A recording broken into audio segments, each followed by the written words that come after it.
আবারও আন্তর্জাতিক নিলামে দাম বেড়েছে দুগ্ধজাত পণ্যের। গ্লোবাল ডেইরি ট্রেডের পহেলা অক্টোবরের আন্তর্জাতিক নিলামের তথ্য নিউজিল্যান্ডের কৃষকদের মালিকানাধীন বহুজাতিক ডেইরি প্রতিষ্ঠান ফন্টেরার ফার্মগেট ননিযুক্ত গুঁড়া দুধের দাম বেড়েছে আরও ৩%। প্রতি টন এই দুধের গড় মূল্য উঠে গেছে $৩,৫৫৯। ফন্টেরার ননি ছাড়া গুঁড়া দুধের মূল্য 0.৬% কমে প্রতি টনের দাম ঠেকেছে $২,৭৯৫।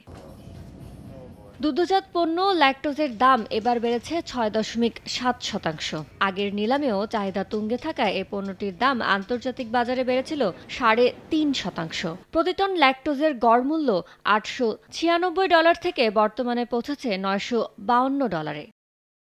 এই নিলামেও চেডার পনিরের দাম ঊর্ধ্বমুখী। ৩.৮% বেড়ে প্রতি টনের মূল্য দাঁড়িয়েছে $৪,৬০৬। তবে এ সপ্তাহের শেষে এসে পড়ে গেছে মোজারেলা পনিরের দাম।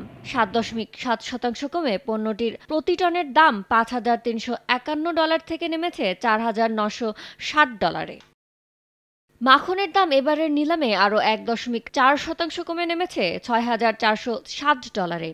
আনহাইড্রাসড মিল্ক ফ্যাটের দাম আরেক দফায় 0.১% কমে গড়ে প্রতি টন $৭,২১৩ নেমেছে। জিডিটির গত নিলামে বাটার মিল্ক পাউডারের বেচাকেনা না হলেও এবার নিলামে পণ্যটির দাম ৫% বেড়ে প্রতি টনে দাঁড়িয়েছে $৩,১৭১।